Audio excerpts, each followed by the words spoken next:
Hello friends, कैसे हैं सभी लोग दोस्तों। और कैसे चल रहे हैं आपके एग्जाम।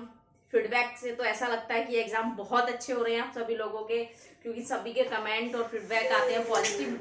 सारे कमेंट आते हैं कि मैम बहुत अच्छा हुआ एग्जाम की, जो पढ़ाया था सब वही आया, यहाँ तक कि फुल फॉर्म्स भी वही आ रही हैं, तो बहुत अच्छा लग रहा है। ठीक है ना, बहुत ज्यादा पॉजिटिव कमेंट आ रहे हैं तो बहुत खुशी हो रही है। और अच्छी बात है कि सबके पेपर बहुत अच्छे हो रहे हैं। ठीक है, तो चलिए, अपनी प्रिपरेशन तो चल ही रही है, तो आज हम करेंगे कोर्स 4 का मॉडल पेपर। ठीक है, आज के क्लास में हम बात करने वाले हैं कोर्स 4 का मॉडल पेपर कैसा रहेगा। या मॉडल पेपर के बारे में तो सभी समझ गए कैसा आता है पेपर, लेकिन एक बार मॉडल पेपर करने से थोड़ा और हमें आइडिया मिल जाता है कि हमने कल क्या करना है। ठीक है, चलिए स्टार्ट करते हैं।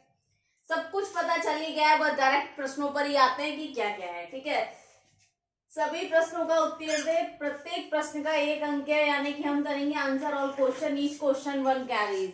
ठीक है, तो फुल फॉर्म्स के बारे में देख लीजिए, क्योंकि कोर्स 4 जो है थ्योरेटिकल है, प्रैक्टिकली कम है लेकिन थ्योरेटिकल ज्यादा है। ठीक है ना, तो थ्योरेटिकल टर्म्स जो हम अपने बेसिक लाइफ में यूज करते हैं, मतलब टीचिंग के टाइम यूज करते हैं, यानी कि बच्चों के साथ ज्यादातर यूज करते हैं। तो थ्योरेटिकल में जो हमारी, अगर हम देखें, जो फुल फॉर्म्स होती है बहुत छोटी छोटी चीजें होती हैं जिसे हम यूज करते हैं। ठीक है, तो जो फुल फॉर्म कोर्स 4 में आने वाली है, मीन्स कल के पेपर में जो हमारी फुल फॉर्म्स आने वाली हैं, वो किस तरीके से रहेंगे। सिलेबस के अकॉर्डिंग देखें तो फुल फॉर्म्स नहीं मिलेंगे, लेकिन कोर्स 4 में इतनी फुल फॉर्म है हमारी थ्योरी में भी कि आप समझ नहीं सकते कि कहां से फुल फॉर्म आएंगी। तो इतनी सिलेक्टिव फुल फॉर्म आज मैं लेकर आई हूं, आपको हो सकता है कि कहीं ना कहीं 2 या 3 फुल फॉर्म आपको मैच हो कल के एग्जाम में। ठीक है, तो सबसे पहले देखिए IQ, इंटेलिजेंट क्वेश्चन। ठीक है, IQ, इंटेलिजेंस क्विटेन, CUOTIENT, क्विटेंट। हिंदी में क्या देते हैं, बुद्धि लब्धि, बुद्धि लब्धि। ठीक है, हिंदी में हो गया बुद्धि लब्धि। ठीक है, इंटेलिजेंट क्वेश्चन, IQ का फुल फॉर्म आएगा आपको। इंटेलिजेंट क्वेश्चन क्या है, इसके बारे में आपसे पूछा जाएगा। अगर आपको इंग्लिश में नहीं समझ आ रहा है, हिंदी में करके आ जाइए, बुद्धि लब्धि लिख दीजिए, IQ आ गया। देखिए, अब आपने सोच नहीं सकते कि कहां से फुल फॉर्म, तो ऐसे ही छोटी छोटी फुल फॉर्म्स आने वाली है कोर्स 4 में। RS, RS क्या है, RS आप समझ रहे हैं कि RS कहां से आया होगा, तो ये हो गया रिस्पॉन्स स्टिमुलस, रिस्पॉन्स स्टिमुलस, जिसे कहते हैं हम अनुबंधन उत्तेजना, अनुबंधन उत्तेजना या उत्तेजना। ठीक है, इस तरीके से आएंगी, हिंदी में लिख सकते हैं, इंग्लिश में भी लिख सकते हैं। Response stimulus. ठीक है, बेटा क्या कर रहे हो बाबू, आप बहुत डिस्टर्ब करते हो क्लास में। सॉरी फ्रेंड्स, थोड़ा डिस्टरबेंस होता है क्लास के टाइम पे, मेरे 8 महीने की बच्ची है मेरे पास मेरी, तो उसकी वजह से थोड़ा सा रियली सॉरी। ठीक है, फिर देखिए SM, SM सेंसरी मेमोरी,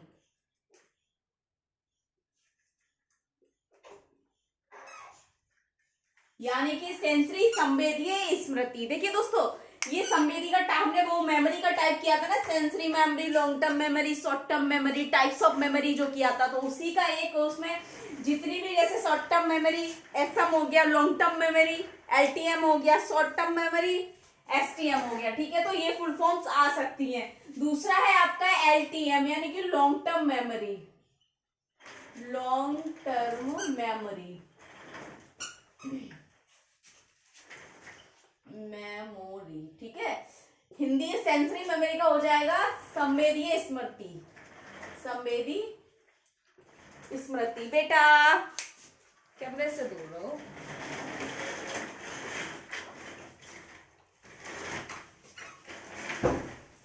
ठीक है, सेंसरी मेमोरी, संवेदीय स्मृति, स्मृति।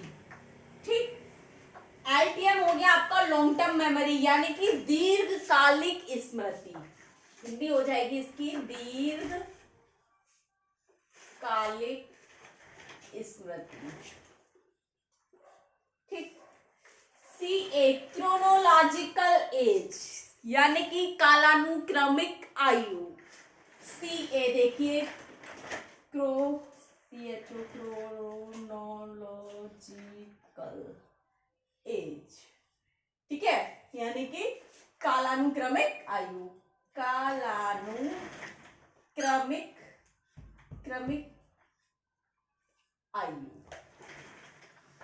फुल फॉर्म्स में हमें देखना है, स्पेलिंग मिस्टेक ना हो, कहीं भी अगर हिंदी या इंग्लिश में गलत हो जाता है तो हमारा उसका पूरा नंबर कट जाता है। इस चीज का हमें बहुत ज्यादा ध्यान रखना है, चाहे हिंदी में लिखे, चाहे इंग्लिश में लिखे, चाहे आप इस तरीके से मतलब उसको उस तरीके से रोमन में भी कर सकते हैं, जैसे हम कर सकते हैं सेंसरी मेमोरी, तो सेंसरी मेमोरी, इस तरीके से भी हम इसको कर सकते हैं। अगर इस तरीके से हमें नहीं आ रहा है इंग्लिश में तो हम इस तरीके से भी कर सकते हैं, इस तरह में नंबर नहीं कटता है, ठीक है।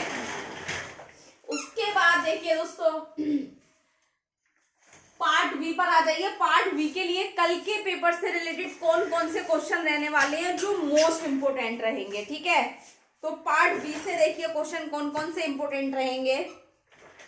विकास को परिभाषित कीजिए, विकास क्या है, तो एक लाइन में अगर आपको इसका आंसर देना है कि विकास क्या है तो उसके लिए क्या करेंगे आप, आंतरिक और बाह्य कारणों से होने वाला परिवर्तन विकास कहलाता है, ठीक है। आंतरिक रूप से होने वाला, आंतरिक और बाह्य रूप से होने या कारणों, लिख देती हूं एक बार, देखिए आंतरिक एवं, बेटा प्लीज कैमरे से दूर रहो मेरा बच्चा,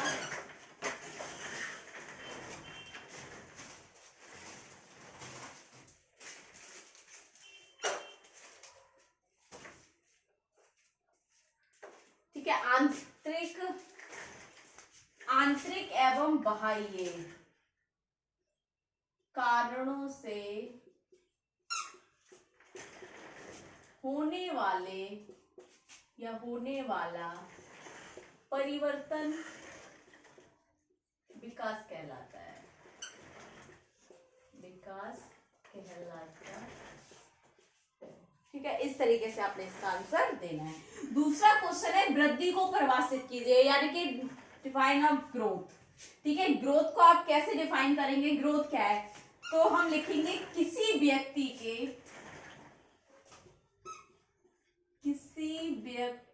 के शरीर का आकार, भार, लंबाई, ठीक है, चौड़ाई एवं संरचना में परिवर्तन,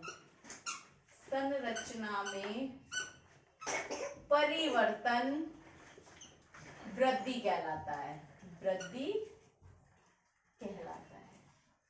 इस तरीके से हम इसको कर सकते हैं, यानी कि एक एक लाइन में हमने इनका आंसर देना है। नेक्स्ट क्वेश्चन है विकास के क्षेत्र बताने। विकास के प्रकार और क्षेत्र दोनों अलग अलग है, ठीक है। तो इस चीज पे मतलब अलग नहीं है, कुछ ऐड करने हैं, किसी में कम है, प्रकार ज्यादा है लेकिन क्षेत्र कम है, तो वो चीज आप ध्यान रखना, ठीक है। तो विकास के क्षेत्र कौन से, एक तो शारीरिक हो गया, दूसरा मानसिक हो गया, तीसरा संवेगात्मक हो गया, चौथा हो गया हमारा सामाजिक। ये 4 क्षेत्र है हमारे, ठीक है, विकास के। नेक्स्ट देखिए पियाजे के अनुसार संज्ञानात्मक विकास की अवस्थाएं बतानी है। तो पियाजे के अनुसार संज्ञानात्मक विकास की 4 अवस्थाएं हैं, कौन कौन सी, एक तो संवेदी पेशी अवस्था, सेंसरी मोटर स्टेज, क्या हो रहा है दोनों,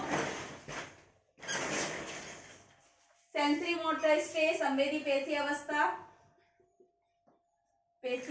दूसरी है प्रसंक्रियात्मक अवस्था, ठीक है, तीसरी है ठोस अवस्था, ठोस संक्रियात्मक अवस्था या संक्रिया अवस्था, उसके बाद है औपचारिक अवस्था,